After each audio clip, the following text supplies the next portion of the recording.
Hey guys and welcome back. तो ये हम लोग का मन स्टैक का कोर्स चल रहा है जिसके अंदर ये 110 नंबर वीडियो है। हम लोगों ने ऑलरेडी अपने कोर्स के अंदर HTML, CSS और बूटस्ट्रैप को कंप्लीट कर रखा है अपनी बेसिक से एडवांस तक। और आज की वीडियो के अंदर हम लोग अपने जावा स्क्रिप्ट के अंदर ऑब्जेक्ट लिटरल के बारे में पढ़ने वाले हैं। ऑब्जेक्ट लिटरल भी हम लोग का एक टाइप का डेटा टाइप होता है जिसकी हेल्प से हम लोग अपने डेटा को स्टोर करते हैं। ठीक, तो चलिए स्टार्ट करते हैं बिना देरी किए इस फ्री कोर्स को। अगर आप इस फ्री कोर्स को देख रहे हो तो इस चैनल को सब्सक्राइब करना ना भूलें। चलिए स्टार्ट करते हैं। तो यहाँ पे हम लोग ऑब्जेक्ट लिटरल के बारे में पढ़ने वाले हैं। ऑब्जेक्ट लिटरल की हेल्प से हम लोग क्या करते हैं, हम लोग अपने डेटा को स्टोर करते हैं। ठीक है, जैसे हम लोग एरेस के अंदर अपने डेटा को स्टोर करते थे वैसे ही हम लोग अपने ऑब्जेक्ट लिटरल की हेल्प से भी डेटा को स्टोर करते हैं। ऑब्जेक्ट लिटरल भी हम लोग का रेफरेंस टाइप होता है जैसे कि हम लोग का एरे होता है। ठीक, तो चलिए सबसे पहले हम लोग थोड़ा सा कंपैरिजन देखते हैं कि हम लोग क्यों अपने ऑब्जेक्ट लिटरल का यूज़ करते हैं। तो उस कंपैरिजन को देखने के बाद हम लोग यहाँ पे अपने सारी चीज़ों को पढ़ेंगे। तो चलिए सबसे पहले हम लोग कोड के अंदर आते हैं। तो यहाँ पे मैं अपने कोड के अंदर आ गया हूँ जहाँ पे ये मेरा HTML का फाइल है और हम लोग का जावास्क्रिप्ट लिंक है। मैं यहाँ पे अपने क्रोम के अंदर इंस्पेक्ट करता हूँ और उसके बाद यहाँ पे मैं अपने कंसोल को ओपन करता हूँ। और यहाँ पे चलिए अब हम लोग थोड़ा सा डिटेल में देखने वाले हैं कि हम लोग क्या क्या प्रॉब्लम फेस करते हैं अपने एरे के अंदर, जिसके कारण हम लोग के पास ये ऑब्जेक्ट लिटरल आ गया डेटा को स्टोर करने के लिए। तो लेट्स सपोज दैट कि मैं यहाँ पे एक टाइप का डेटा स्टोर करना चाहता हूँ। एक मोबाइल का मैं स्पेसिफिकेशन स्टोर करना चाहता हूँ जिसमें मैं ब्रांड को लिखूँगा, मॉडल को लिखूँगा मोबाइल का, और मैं let's suppose that display size लिख लूँगा। और साथ ही साथ मैं 2 कैमरे की वैल्यू लिखूँगा यानी कि बैक कैमरा और साथ ही साथ फ्रंट कैमरा। ठीक, तो ये वैल्यू को हम लोग को स्टोर करनी है। तो इस वैल्यू को स्टोर करने के लिए हम लोग के पास मल्टीपल वेज हैं। हम लोग सिंपल वेरिएबल क्रिएट करके कर सकते हैं कि let brand equals to Apple, let model equals to iPhone 13 मैं लिख देता हूँ यहाँ पे। उसके बाद लेट डिस्प्ले साइज़ इक्वल 6.1, कुछ इस तरह हम लोग लिख सकते हैं। बट हम लोग अपने इस वैल्यू को अपने एरे के अंदर भी स्टोर कर सकते हैं। तो मैं यहाँ पे क्या कर सकता हूँ, लेट एक माई फ़ोन लिख देता हूँ यहाँ पे, माई फ़ोन 1 इक्वल्स टू एक मैं यहाँ पे एरे क्रिएट करता हूँ स्क्वायर ब्रैकेट लगा करके, जिसके अंदर मैं अपने वैल्यूज़ को लिख देता हूँ। सबसे पहले एप्पल आ जाएगा, उसके बाद मेरा यहाँ पे आईफोन आ जाएगा 13, उसके बाद यहाँ पे हम लोग का साइज़ आ जाएगा जो कि 6.1 है। उसके बाद मेरा यहाँ पे बैक कैमरा आ जाएगा, लेट्स सपोज दैट कि 12 मेगापिक्सल है। उसके बाद हम लोग का यहाँ पे फ्रंट कैमरा आ जाएगा, लेट्स सपोज दैट वो भी हम लोग का 12 मेगापिक्सल है। ठीक, अब यहाँ पे हम लोग सेव करते हैं। अभी हम लोग इस डेटा को देखें तो हम लोग को कोई प्रॉब्लम नहीं हो रही है इस डेटा को देखने में। मैं यहाँ पे क्या करता हूँ, इन वैल्यू को भी ऐड कर देता हूँ। बैक कैमरा जो कि है हम लोग का 12 मेगापिक्सल और साथ ही साथ फ्रंट कैमरा जो कि है हम लोग का 12 मेगापिक्सल। ठीक, सेव करते हैं हम लोग। तो यहाँ पे अभी हम लोग देख रहे हैं तो हम लोग को डेटा के अंदर कोई भी दिक्कत नहीं दिख रहा है। बट लेट्स सपोज दैट कि अभी जो मैंने फ़ोन की बात की है ये फ़ोन मेरा एप्पल है। ठीक, तो अगर मैंने एप्पल के लिए यहाँ पे डिफरेंट वेरिएबल क्रिएट कर दिया, ऑलमोस्ट मैंने यहाँ पे 5 वेरिएबल क्रिएट किए हैं अपने एप्पल के डेटा को स्टोर करने के लिए। अब लेट्स सपोज दैट कि मुझे अगेन किसी दूसरे फ़ोन के लिए सेम डेटा क्रिएट करना है। लेट्स सपोज दैट कि अब मुझे अपने सैमसंग के फ़ोन के लिए एक डेटा क्रिएट करना है। तो मैं क्या करूँगा, मैं इस वेरिएबल का डुप्लीकेट करूँगा, मुझे इसके नेम को चेंज करना होगा। यानी कि हम लोग यहाँ पे एक चीज़ को एज्यूम कर सकते हैं कि यहाँ पे हम लोगों ने जो 5 वेरिएबल क्रिएट किया हुआ है ये पाँचों के पाँचों वेरिएबल एक हम लोग के पर्टिकुलर एप्पल फ़ोन के लिए हैं। तो ये हम लोग एज्यूम कर सकते हैं ना कि ये जो पाँचों वेरिएबल है, इन पाँचों वेरिएबल को हम लोग किसी तरह अगर ग्रुप कर लेते हैं तो ये हम लोग के लिए बहुत ईजी हो सकता था कि हम लोग यहाँ पे सिंपल ग्रुप कर लें कि यहाँ पे जो भी हम लोग का डेटा है ये हम लोग के एप्पल से रिलेटेड है। और उसके बाद हम लोग नेक्स्ट वाला ग्रुप कर लें कि यहाँ पे जो डेटा है हम लोग का सैमसंग से रिलेटेड है। ठीक, तो एक तो ये प्रॉब्लम आ गई हम लोग के पास। ठीक, अब दूसरी प्रॉब्लम जो हम लोग को फेस करनी पड़ती है वो होता है हम लोग के एरे के अंदर।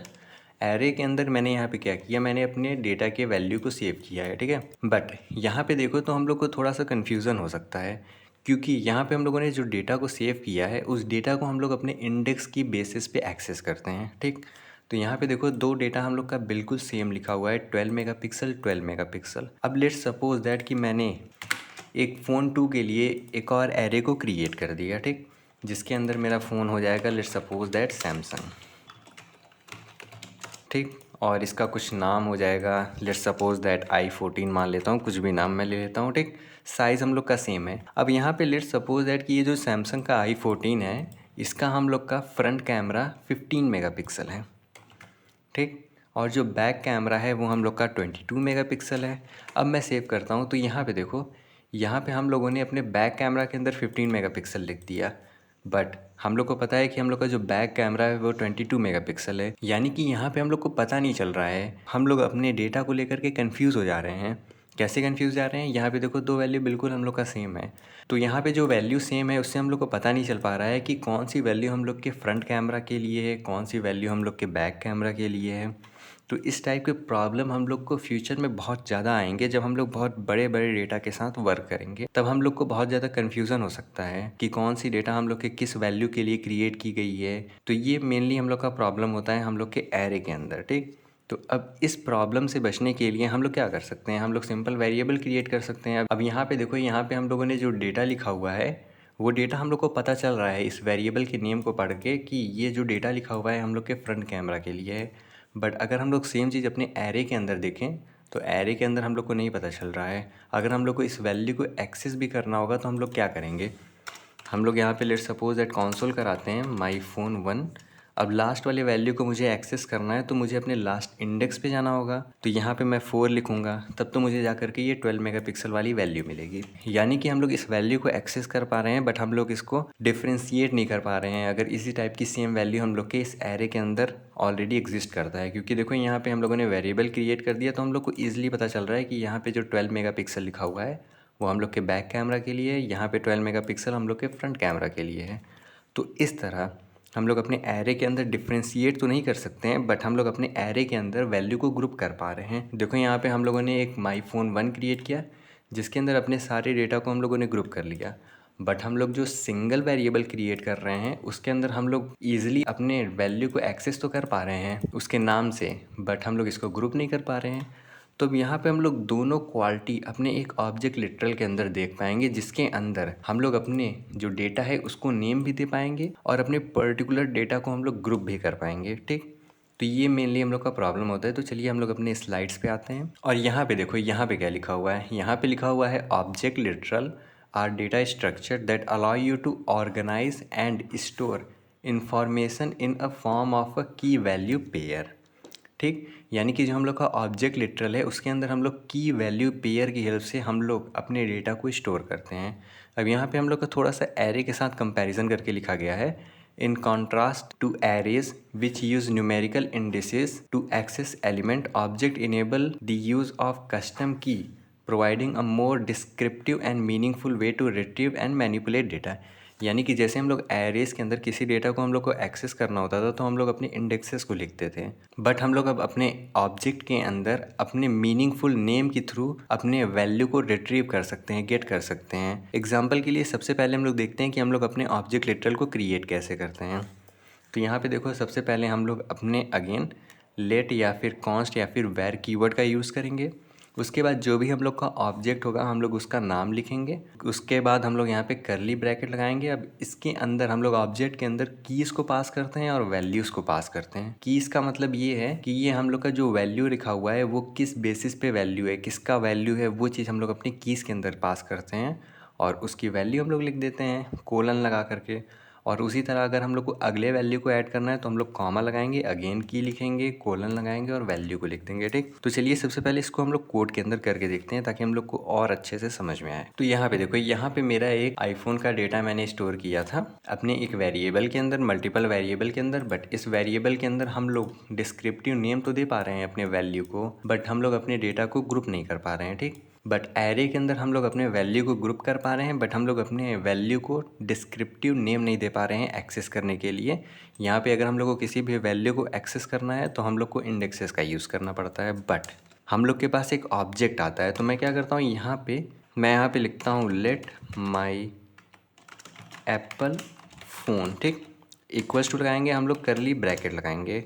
अब मैंने आपको बताया कि ऑब्जेक्ट के अंदर हम लोग कीज़ लिखते हैं और साथ ही साथ उसकी वैल्यू को लिखते हैं।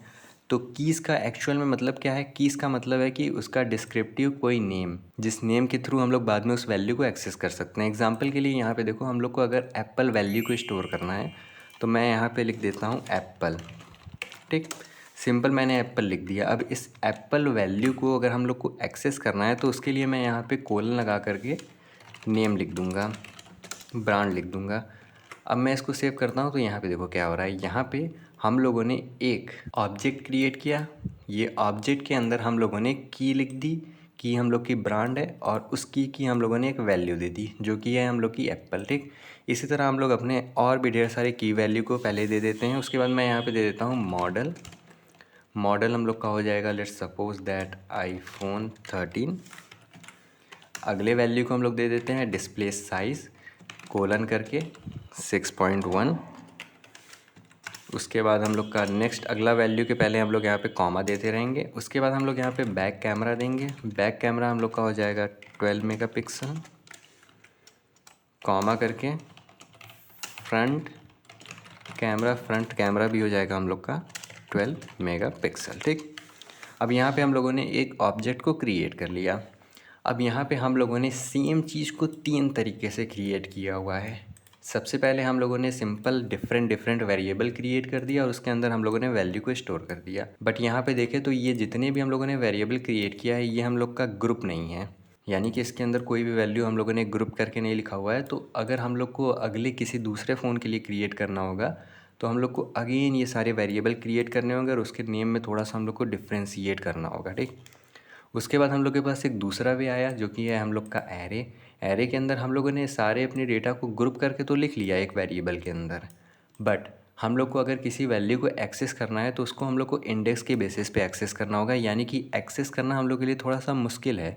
क्योंकि अगर हम लोग को डायरेक्ट पता चल जाएगा कि यहाँ पे 12 मेगापिक्सल लिखा हुआ है, ये 12 मेगापिक्सल किस चीज़ के लिए लिखा हुआ है, ये हम लोग को बैक कैमरा के लिए है कि फ्रंट कैमरा के लिए है, ये थोड़ा सा हम लोग का डिस्क्रिप्टिव होता तो हम लोग को ज़्यादा अच्छे से पता चलता। तो इसके लिए हम लोग के पास आता है एक ऑब्जेक्ट लिटरल। ऑब्जेक्ट लिटरल के अंदर क्या हो रहा है, देखो हम लोगों ने एक वेरिएबल क्रिएट किया, अपने एक ही वेरिएबल के अंदर हम लोगों ने पूरा डेटा को स्टोर किया, बट यहाँ पे जो हम लोग का डेटा है उस डेटा के आगे हम लोगों ने डिस्क्रिप्टिव नेम दे दिया, यानी कि उसकी की हम लोगों ने दे दी उस चीज़ को एक्सेस करने के लिए, इजी एक्सेस करने के लिए, ताकि हम लोग को पता चल सके कि यहाँ पे ये जो हम लोग का 12 मेगापिक्सल लिखा हुआ है ये हम लोग के एक्चुअल में बैक कैमरा के लिए लिखा हुआ है, यहाँ पे एरे में नहीं पता चल रहा है। ठीक, अब अगर मैं यहाँ पे इसको कंसोल कराता हूँ माई एप्पल फ़ोन, ठीक, उसके बाद मैं यहाँ पे कंसोल कराता हूँ अपने एरे को माई फोन 1, सेव करूँ मैं इसको तो ये देखो अब यहाँ पे ये हम लोग का आ गया ऑब्जेक्ट। ऑब्जेक्ट के अंदर देखो हम लोग की सारी वैल्यू लिखी हुई है, हम लोग का यहाँ पे मॉडल लिखा हुआ है, हम लोग का फ्रंट कैमरा लिखा हुआ है, हम लोग का डिस्प्ले साइज़ लिखा हुआ है, हम लोग का ब्रांड लिखा हुआ है, हम लोग का बैक कैमरा लिखा हुआ है। यानी कि जो भी वैल्यू लिखी हुई है उसके आगे उसका डिस्क्रिप्टिव की लिखा हुआ है, उसका नेम लिखा हुआ है उसके वैल्यू के आगे, ताकि हम लोग को डायरेक्ट पता चल सकता है कि आगे जो भी हम लोगों ने वैल्यू को स्टोर किया है वो एक्चुअल में क्या वैल्यू है। बट एरे के अंदर देखें हम लोग तो एरे के अंदर हम लोग का यहाँ पे इंडेक्सेस लिखा हुआ है। यहाँ पे अगर हम लोग इसको देखें ये लास्ट वाला 12 मेगापिक्सल, तो हम लोग को पता चल रहा है कि ये 12 मेगापिक्सल एक्चुअल में क्या है, हम लोग का फ्रंट कैमरा है कि बैक कैमरा है नहीं पता चल रहा है। बट अगर हम लोग ऑब्जेक्ट के अंदर अपना देखें तो कोई भी अगर हम लोग ये वाला 12 मेगापिक्सल देखें तो हम लोग को पता चल रहा है कि ये 12 मेगापिक्सल हम लोग के फ्रंट कैमरा के लिए यूज़ हो रहा है। ठीक, तो ये होता है हम लोग का बेनिफिट हम लोग के ऑब्जेक्ट लिटरल का। ज़्यादा बड़ा डिफरेंस नहीं है, बट हम लोग बहुत ज़्यादा यूज़ करते हैं अपने ऑब्जेक्ट लिटरल को। ठीक, तो चलिए हम लोग आगे देखते हैं कि अब हम लोग अपने ऑब्जेक्ट लिटरल के अंदर जो हम लोगों ने मल्टीपल की वैल्यू पेयर को क्रिएट करके रखा है उसको हम लोग एक्सेस कैसे करेंगे। तो अगर हम लोग को अपने ऑब्जेक्ट के अंदर अपने वैल्यू को एक्सेस करना है, एग्जांपल के लिए यहाँ पे देखो मैंने एक ऑब्जेक्ट क्रिएट कर रखा है कार नाम का, जिसके अंदर मेरे पास 4 कीज़ हैं, 4 वैल्यू है, यानी कि उसका मेक है, उसका मॉडल है, उसका ईयर है, उसका कलर है। ठीक, तो ये सारे के सारे हम लोग के कीज़ हो गए, मेक, मॉडल, ईयर और जो कलर लिखा हुआ है ये हम लोग के की हो गए। ठीक, और उस की हम लोगों ने वैल्यू यहाँ पे दे दी कि मेक में क्या है, कौन सी कंपनी ने इस कार को बनाया है, टोयोटा।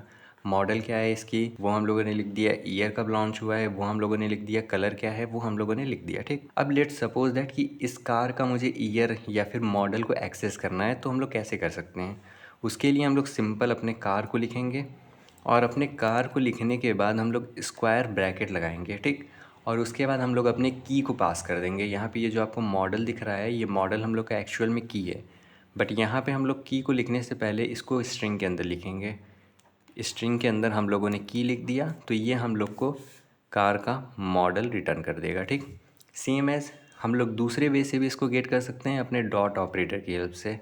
तो हम लोग कार डॉट करके सिंपल अपने मॉडल को पास कर देंगे तो ये भी हम लोग का सेम यही चीज़ रिटर्न करेगा, ठीक। तो हम लोग मेनली दो टाइप से अपने ऑब्जेक्ट के वैल्यूज़ को एक्सेस कर सकते हैं। तो चलिए इसको भी कोड के अंदर करके देखते हैं। तो यहाँ पे ये मेरा फ़ोन का क्रिएट है, ठीक है। मैं बाकी के कोड को यहाँ पे कमेंट आउट करता हूँ और यहाँ से इसको भी मैं कमेंट आउट या फिर रिमूव करता हूँ। सेव करते हैं। यहाँ पे लेट्स सपोज दैट कि मुझे अपने फ़ोन का मॉडल चेक करना है, तो मैं यहाँ पे सबसे पहले कंसोल कराता हूँ। मैं सबसे पहले अपने ऑब्जेक्ट का नाम दूंगा जो कि है माई एप्पल फ़ोन। अब यहाँ पे हम लोग दो टाइप से अपने वैल्यूज़ को एक्सेस कर सकते हैं। एक तो हम लोग स्क्वायर ब्रैकेट लगा करके, अब स्क्वायर ब्रैकेट लगा करके लेट्स सपोज दैट कि मैं बिना स्ट्रिंग के यहाँ पे मॉडल को पास कर दिया। अब अगर मैं सेव करूँ तो यहाँ पे हम लोग के पास एक एरर आ जाएगा। एरर आएगा कि reference error, model is not defined. तो इस मॉडल को हम लोग को स्ट्रिंग के अंदर यानी कि कोड के अंदर लिखना होगा। अब जैसे ही मैं इसको कोड के अंदर लिख के सेव करता हूँ तो ये देखो हम लोग को आईफोन 13 रिटर्न हो गया। बहुत इजीली हम लोगों ने आईफोन 13 को रिटर्न कर लिया उसके डिस्क्रिप्टिव की हेल्प से, उसके डिस्क्रिप्टिव नेम की हेल्प से, जो कि है हम लोग का मॉडल। अगर यही काम मैं अपने एरे के अंदर करता तो मुझे क्या करना होता, मुझे यहाँ पे कंसोल कराना होता माई फोन 1 और इसके अंदर मुझे इंडेक्स को पास करना होता। अब हम लोग को लेट्स सपोज दैट इंडेक्स पता ही नहीं है अपने पर्टिकुलर डेटा का, तब तो हम लोग को ये वैल्यू को गेट करने में बहुत प्रॉब्लम होती, ठीक। तो इसलिए यहाँ पे ये ऑब्जेक्ट हम लोग का बहुत हेल्पफुल है, ठीक। तो अब मैं यहाँ पे एक वे से इसको एक्सेस कर लिया, ठीक। अब हम लोग के पास एक दूसरा वे होता है जिसके अंदर हम लोग डॉट ऑपरेटर का यूज़ करते हैं। तो यहाँ पे क्या करेंगे, अगेन हम लोग अपने ऑब्जेक्ट का नाम लिखेंगे, उसके बाद डॉट लगाएंगे। अब यहाँ पे लेट्स सपोज दैट मैं बैक कैमरा को एक्सेस करना चाहता हूँ, तो मैं यहाँ पे बैक कैमरा लिखूँगा और यहाँ पे देखो तो हम लोग डॉट लगा करके अपने बैक कैमरा को स्ट्रिंग के अंदर नहीं लिखते हैं, हम लोग डायरेक्टली अपने कीज़ को लिख देते हैं, ठीक। अब अगर मैं इसको सेव करूँ तो ये देखो हम लोग को 12 मेगापिक्सल आ जाएगा। अगर मैं यहाँ पे फ्रंट कैमरा लिख दूँ तो यहाँ से हम लोग को फ्रंट कैमरा की वैल्यू मिल जाएगी जो कि अगेन हम लोग का 12 मेगापिक्सल है। अगर मैं यहाँ पे ब्रांड लिख दूँ, सेव करूँ मैं, तो हम लोग का एप्पल रिटर्न होगा, ठीक। तो इस तरह हम लोग अपने पर्टिकुलर एक एक वैल्यू को एक्सेस कर सकते हैं अपने ऑब्जेक्ट के अंदर। जैसे हम लोग एरेस के अंदर एक एक वैल्यू को एक्सेस कर लेते थे अपने इंडेक्स बेसिस पे, वैसे ही हम लोग यहाँ पे एक एक वैल्यू को एक्सेस कर सकते हैं। अब हम लोग के पास एक छोटा सा मैं टास्क क्रिएट करता हूँ जिसके अंदर हम लोग को क्या करना है, हम लोग को एक ऑब्जेक्ट क्रिएट करना है। उस ऑब्जेक्ट के अंदर हम लोग को मेनली अपने बुक के बारे में थोड़ा सा डिटेल लिखना है, ठीक। तो लेट्स सपोज दैट मैं यहाँ पे एक बुक का वेबसाइट ओपन किया हुआ गूगल प्ले बुक, जिसके अंदर मैं एक ऑब्जेक्ट क्रिएट करना चाहता हूँ जिसके अंदर मैं अपने बुक का नेम लिखूँगा, ऑथर लिखूँगा, मैं ईयर लिखूँगा और उसका मैं जॉनर लिख दूँगा, ठीक है। तो चलिए हम लोग इसका एक ऑब्जेक्ट क्रिएट करते हैं। यहाँ पे एक मेरे पास एक बुक का डिटेल ओपन है, ठीक। मैं यहाँ पे क्या करता हूँ, मैं लेट बुक 1 नाम का एक ऑब्जेक्ट क्रिएट करता हूँ जिसके अंदर सबसे पहले मैं ऑब्जेक्ट क्रिएट करने वाला हूँ तो मैं कर्ली ब्रैकेट लगाऊंगा। अब यहाँ पे हम लोग को कीज़ पास करना होता है सबसे पहले, तो सबसे पहले मैं यहाँ पे डिस्क्रिप्टिव नेम दे देता हूँ, डिस्क्रिप्टिव की दे देता हूँ जो कि हम लोग का नेम हो जाएगा, ठीक। उसके बाद हम लोग कोलन लगाएंगे। अब यहाँ पे मैं अपने नेम को पास करने वाला हूँ, तो मेरा नेम यहाँ पे क्या है, मेरा नेम है यहाँ पे ब्लड ऑन देयर हैंड्स, ठीक। इस तरह मैंने क्रिएट कर दिया। अब मुझे यहाँ पे दूसरी वैल्यू को स्टोर करनी है जो कि है हम लोग का ऑथर, कि इस पर्टिकुलर बुक को लिखा किसने है। तो ऑथर यहाँ पे हम लोग का मैंडी है, तो यहाँ पे लिख देते हैं हम लोग मैंडी मैटनी, ठीक। ये हम लोग का ऑथर हो गए। उसके बाद यहाँ पे हम लोग को ईयर पास करना है कि कब हम लोगों का ये बुक क्रिएट हुआ, तो ये ईयर आ गया हम लोग का 2023। तो यहाँ पे मैं ईयर लिख देता हूँ। ईयर क्या है हम लोग का 2023, ये हम लोग का न्यूमेरिक वैल्यू है। इसके लिए हम लोग को यहाँ पे कोई भी कोट लगाने की ज़रूरत नहीं है। उसके बाद मैं नीचे आता हूँ, नीचे आकर के मैं अपने इसका जॉनर लिख देता हूँ। तो इसकी मेरी जॉनर्स क्या है, इसकी जॉनर यहाँ पे देखो लिखा हुआ है मिस्ट्री एंड थ्रिलर, तो यहाँ पे मैं इसको भी लिख लेता हूँ मिस्ट्री एंड थ्रिलर्स, ठीक। तो देखो हम लोगों ने कितनी ईजिली एक अपने बुक का पूरा डेटा क्रिएट किया जिसको हम लोगों ने अपने सिंगल एक वेरिएबल के अंदर स्टोर किया और उसको हम लोगों ने डिस्क्रिप्टिव की भी दे दी ताकि उसके वैल्यू को एक्सेस करने में हम लोग को प्रॉब्लम ना हो।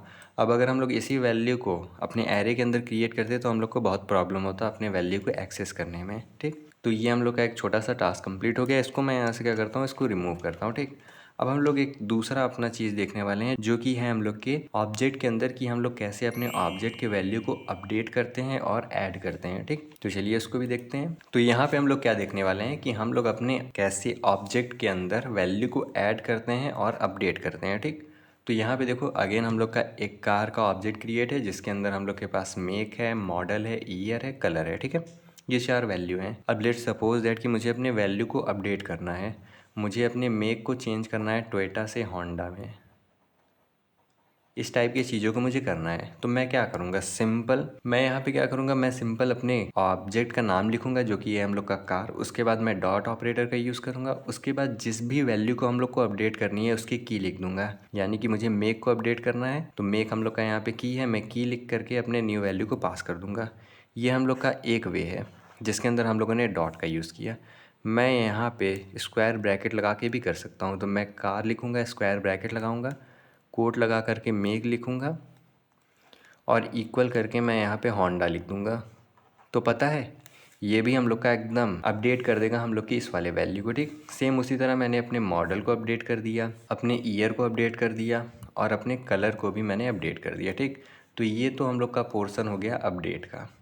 अब लेट्स सपोज दैट कि इसके अंदर मेरे पास 4 प्रॉपर्टीज़ हैं। ठीक, मुझे एक प्रॉपर्टी को और ऐड करना है तो मैं क्या करूँगा, मैं यहाँ पे उस प्रॉपर्टी का सिंपल नाम पास कर दूँगा। जैसे देखो यहाँ पे कार लिखा हुआ है, ये हम लोग का ऑब्जेक्ट है, मैंने डॉट ऑपरेटर का यूज़ किया। उसके बाद जो भी हम लोग को नए प्रॉपर्टी को ऐड करना है हम लोग सिंपल उस नए प्रॉपर्टी को लिख करके उसकी वैल्यू पास कर देंगे।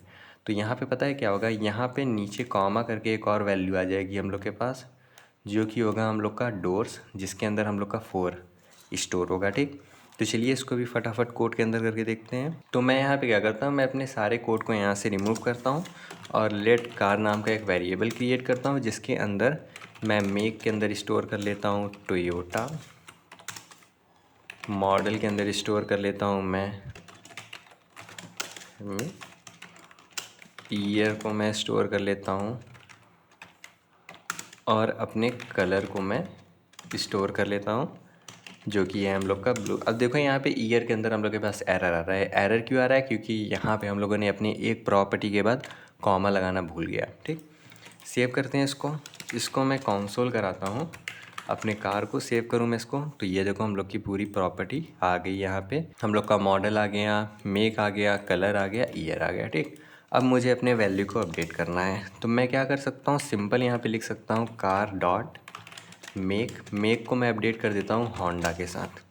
सेव करते हैं इसको और अगेन मैं यहाँ पे इसको कंसोल कराता हूँ, अपने कार को सेव करूँ मैं इसको। तो ये देखो हम लोग का मेक है, वो मेक हम लोग का अपडेट हो चुका है होंडा से। यहाँ पे हम लोग के मेक के अंदर टोयोटा स्टोर था। ठीक, हम लोग को दूसरे वैल्यू को अपडेट करना है। लेट्स सपोज दैट मैं ईयर को अपडेट करना चाहता हूँ तो मैं यहाँ पे कार और स्क्वायर ब्रैकेट लगा करके अपने ईयर को लिख सकता हूँ और यहाँ पे मैं लेट्स सपोज दैट 2019। अब अगर मैं सेव करूँ तो ये देखो हम लोग का यहाँ पे ईयर भी अपडेट हो गया। ठीक, अब यहाँ पे हम लोग को देखना है कि हम लोग कैसे अपने नए वैल्यू को ऐड कर सकते हैं। तो ऐड करने के लिए क्या करना होगा, सेम हम लोग जैसे अपने अपडेट कर रहे हैं वैसे ही ऐड करेंगे।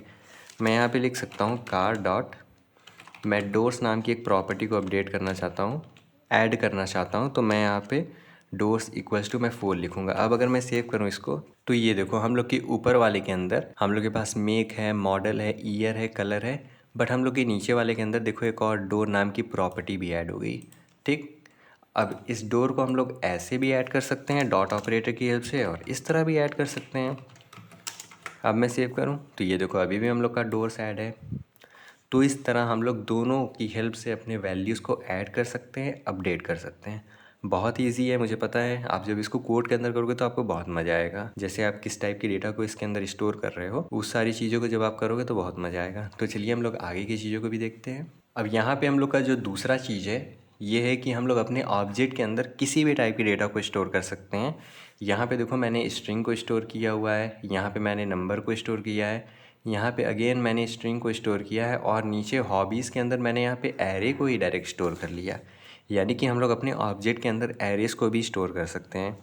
तो चलिए फटाफट इसको भी करके देखते हैं, क्योंकि हम लोगों ने ऑलरेडी एरे के बारे में सारी चीज़ों को डिटेल में पढ़ रखा है। हम लोग का नेस्टेड एरे बचा हुआ है जिसको हम लोग फॉर लूप के अंदर पढ़ेंगे, क्योंकि उस टाइम हम लोग अपने एरेस को प्रिंटिंग करना भी सीखेंगे, तो उस टाइम हम लोग को बहुत बेटर अंडरस्टैंडिंग होगी अपने नेस्टेड एरे को लेके। ठीक, तो यहाँ पे आते हैं। अगेन मैं क्या करता हूँ, अपने इन सारे कोड को हटाता हूँ और यहाँ पे एक लेट पर्सन नाम का वेरिएबल क्रिएट करता हूँ, ऑब्जेक्ट क्रिएट करता हूँ, जिसके अंदर नेम मेरा हो जाएगा जॉन, एज हो जाएगा मेरा 25, सिटी एग्ज़ाम्पल विल हो जाएगा मेरा, और साथ ही साथ मैं यहाँ पे एक हॉबीज़ क्रिएट करना चाहता हूँ, क्योंकि हॉबीज़ के अंदर हम लोग के पास बहुत ढेर सारी नई नई चीज़ें हो सकती हैं।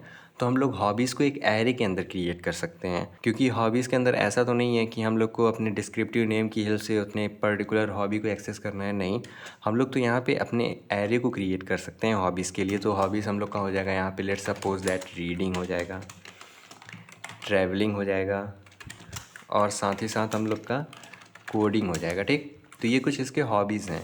अब मैं क्या करता हूँ, अपने इस पर्सन को कंसोल कराता हूँ। ठीक, सेव करूँ इसको, तो ये देखो हम लोग का एज आ गया, नेम आ गया और हॉबीज़ आ गया। हॉबीज़ के अंदर हम लोग के पास यहाँ पे 3 डेटा शो कर रहा है, और ये तीनों डेटा हम लोग के एरे के अंदर है।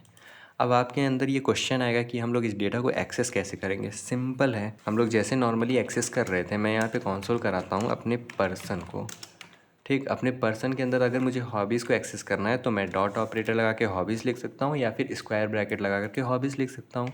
अब मैं इसको सेव करता हूँ, तो यहाँ पे देखो हम लोग का एरे आ गया। ठीक, अब एरे के अंदर हम लोग पर्टिकुलर इंडेक्सेस वाले वैल्यू को भी एक्सेस करना जानते हैं। उसके लिए हम लोग क्या करते हैं, हम लोग स्क्वायर ब्रैकेट लगा करके अपने पर्टिकुलर इंडेक्स को पास कर देते हैं। लेट्स सपोज दैट मैंने यहाँ पे 1 पास कर दिया, तो मैं अगर यहाँ पे इसको ब्रेक डाउन करके देखूँ तो मैंने हॉबीज़ के अंदर 1 पास किया है। हॉबीज़ मेरा एक एरे है, एरे के अंदर अगर मैंने 1 पास किया तो 1 हम लोग के ट्रैवलिंग को डिनोट कर रहा है। और ये जो हॉबीज़ है हम लोग की एक पर्सन नाम के ऑब्जेक्ट के अंदर है, तो हम लोगों ने पर्सन डॉट हॉबीज़ अपने एरे को एक्सेस किया और अपने पर्टिकुलर एरे के अंदर पर्टिकुलर इंडेक्स को एक्सेस किया। अब अगर मैं इसको सेव करूं तो देखो यहाँ पे हम लोग को ट्रैवलिंग रिटर्न होगा। अगर मैं यहाँ पे 2 पास करता तो हम लोग का कोडिंग रिटर्न होता। बहुत ईजी।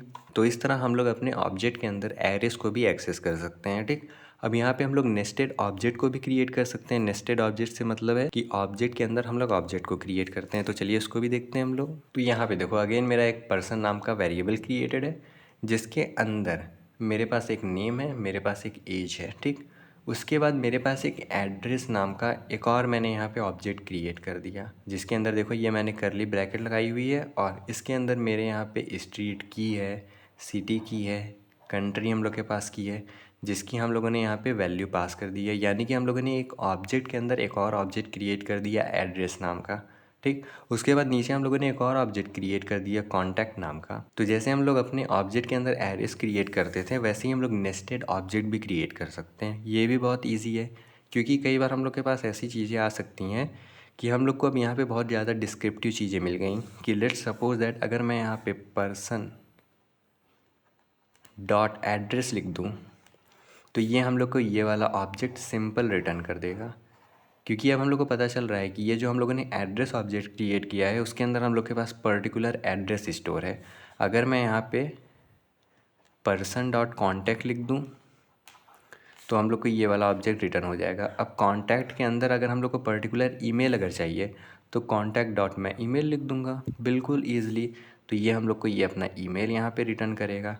तो इस तरह देखो हम लोगों ने कितने अच्छे से अपने डेटा को ग्रुप कर दिया है कि हम लोगों ने अपने सारे एड्रेस को एक एड्रेस ऑब्जेक्ट के अंदर लिख दिया, हम लोगों ने अपने सारे कॉन्टैक्ट को एक कॉन्टैक्ट ऑब्जेक्ट के अंदर लिख दिया, और ये जिस पर्टिकुलर पर्सन के लिए है उस पर्सन के ऑब्जेक्ट के अंदर इसको हम लोगों ने स्टोर कर दिया। यानी कि यहाँ पे हम लोग अपने डेटा को कितने अच्छे तरीके से ग्रुप कर लिया है, ये आप देखो। चलिए इसको भी हम लोग कोड के अंदर करके देखते हैं। तो मैं क्या करता हूँ, यहाँ पे अपने सिटी को सबसे पहले रिमूव करता हूँ, ठीक है, और यहाँ पे मैं एड्रेस नाम का एक ऑब्जेक्ट क्रिएट करता हूँ। अब इसके अंदर अपने सारे डेटा को मैं लिखूँगा। सबसे पहले मैं यहाँ पे सिटी लिख देता हूँ, जो कि एग्ज़ाम्पल विला हो जाएगा हम लोग का। ठीक, और उसके बाद मैं यहाँ पे लेट्स सपोज दैट मैंने कंट्री को भी लिख दिया, जो कि हो जाएगा हम लोग का एग्ज़ाम्पल लैंड। ठीक, और हम लोगों ने कुछ स्ट्रीट लिख दी, स्ट्रीट हम लोग की हो जाएगी 1 2 3 मेन ST। ठीक, तो यहाँ पे देखो जितने भी हम लोग के एड्रेस रिलेटेड चीज़ें हैं उन सारी चीज़ों को हम लोगों ने एक एड्रेस ऑब्जेक्ट के अंदर लिख दिया। ठीक, उसके साथ ही साथ लेट्स सपोज दैट कि मुझे कुछ कॉन्टैक्ट के इन्फॉर्मेशन मिल गए, तो कॉन्टैक्ट के अंदर हम लोग के पास ईमेल हो सकता है, हम लोग का उस पर्सन का फ़ोन नंबर हो सकता है, और भी बहुत ढेर सारी चीज़ें हो सकती है कॉन्टैक्ट करने के लिए। तो उसके लिए भी मैं यहाँ पे एक ऑब्जेक्ट ही क्रिएट कर देता हूँ, जिसके अंदर मैं यहाँ पे ईमेल स्टोर कर लेता हूँ, जो कि हो जाएगा लेट्स सपोज दैट john@example.com। या फिर मैं यहाँ पे एक फ़ोन नंबर उसका स्टोर कर सकता हूँ, जो कि let's suppose that phone number हम लोग यहाँ पे स्टोर कर लेते हैं 55-123, कुछ ऐसे करके ना मैंने नंबर स्टोर कर लिया, ठीक। और कॉमा करके मैंने यहाँ पे अपने हॉबीज़ को स्टोर कर लिया। तो यहाँ पे देखो, यहाँ पे हम लोगों ने एक ऑब्जेक्ट क्रिएट किया। इस ऑब्जेक्ट के अंदर हम लोग के पास नेम है, एज है, और उसी ऑब्जेक्ट के अंदर हम लोग के पास एक एड्रेस ऑब्जेक्ट है, जिसके अंदर हम लोग के पास केवल एड्रेस से रिलेटेड डेटा है। कॉन्टैक्ट हम लोगों ने क्रिएट किया, ये भी एक ऑब्जेक्ट है जिसके अंदर कॉन्टैक्ट से रिलेटेड हम लोग के पास डेटा है। हम लोगों ने हॉबीज़ क्रिएट किया, क्योंकि हॉबीज़ के लिए हम लोग को कोई ऑब्जेक्ट क्रिएट करने की ज़रूरत नहीं है, तो हम लोगों ने अपने हॉबीज़ को एक एरे के अंदर स्टोर कर लिया, ठीक। तो इस तरह हम लोग नेस्टेड ऑब्जेक्ट को क्रिएट कर सकते हैं। अब ये नेस्टेड ऑब्जेक्ट को एक्सेस करना भी उतना ही ईजी है। अगर मुझे यहाँ पे लेट्स सपोज दैट मैंने यहाँ पे पर्सन को प्रिंट करा दिया, तो यहाँ पे हम लोग का सारा डेटा आ जाएगा। अब यहाँ पे ये जो एड्रेस है, एड्रेस हम लोग का एक ऑब्जेक्ट है। तो अगर मुझे इस पर्सन का केवल एड्रेस चाहिए, तो मैं एड्रेस लिख सकता हूँ। यहाँ पे देखो हम लोग को एड्रेस रिटर्न हो गया। अब एड्रेस के अंदर मुझे अगर कंट्री चाहिए, तो मैं डॉट करके कंट्री लिख दूँगा। अब मैं सेव करूँ तो ये देखो हम लोग का कंट्री आ गया। सेम एज़ हम लोग कॉन्टैक्ट के अंदर भी ऐसा कर सकते हैं, ठीक। तो इस तरह हम लोग ऑब्जेक्ट को क्रिएट करते हैं। अब क्योंकि ये ऑब्जेक्ट भी हम लोग का एक रेफरेंस टाइप है, तो अगर मैं यहाँ पे लेट की जगह पे कॉन्स्ट कर दूँ, और मैं यहाँ पे अपने पर्सन के अंदर नेम को एडिट कर देता हूँ अनुज से, ठीक। सेव करूँ मैं इसको, और मैं कंसोल कराता हूँ अपने पर्सन को, तो ये देखो ईज़िली हम लोग का नेम एडिट हो गया, इवन दो हम लोगों ने इसको कॉन्स्ट की हेल्प से क्रिएट किया है। तो क्योंकि ये रेफरेंस टाइप से है, तो उसका मतलब क्या है, उसका मतलब यहाँ पे जितना भी ये डेटा है, ये हम लोग के स्टैक के अंदर नहीं स्टोर हुआ है। स्टैक के अंदर हम लोग का केवल एड्रेस स्टोर होगा, जहाँ पे ये पर्टिकुलर डेटा स्टोर है। तो जब तक हम लोग उस एड्रेस को नहीं चेंज करेंगे, तब तक ये एरर नहीं पास करेगा। अगर मैं यहाँ पे अपने पर्सन को चेंज करूँगा, यानी कि पर्सन पे एक नए ऑब्जेक्ट को असाइन करूँगा, यानी कि अगर मैं पर्सन इक्वल्स टू एक नया ऑब्जेक्ट क्रिएट कर दिया, जिसके अंदर मैं नेम यहाँ पे कोलन करके अनुज लिख दूँ। मैं यहाँ पे कुछ एज वेरिएबल क्रिएट कर देता हूँ, जिसके अंदर मैं लेट्स सपोज दैट 23 लिख दिया। अब अगर मैं इसको सेव करूँ, तो ये देखो हम लोग का टाइप एरर आ जाएगा। क्यों? यहाँ पे देखो लिखा हुआ है assignment to a constant variable, यानी कि अब यहाँ पे हम लोग दूसरे ऑब्जेक्ट को स्टोर कर रहे हैं, यानी कि हम लोग अपने पर्सन के अंदर दूसरे एड्रेस को असाइन कर रहे हैं, ठीक। तो होपफुली आपको ये समझ में आ रहा हो कि क्या यहाँ पे एड्रेस का मतलब है। अगर आपको इससे थोड़ा सा भी डाउट है, तो आप प्रीवियस वीडियो जा करके देखो, जिसके अंदर मैंने प्रिमिटिव और रेफरेंस वैल्यू को डिटेल में समझाया हुआ है। तो होपफुली आपको ऑब्जेक्ट समझ में आ गया हो। अगर आपको कोई डाउट हो तो आप कमेंट सेक्शन के अंदर पूछ सकते हैं। तब तक के लिए इस चैनल को सब्सक्राइब करना ना भूलें। Thanks for watching.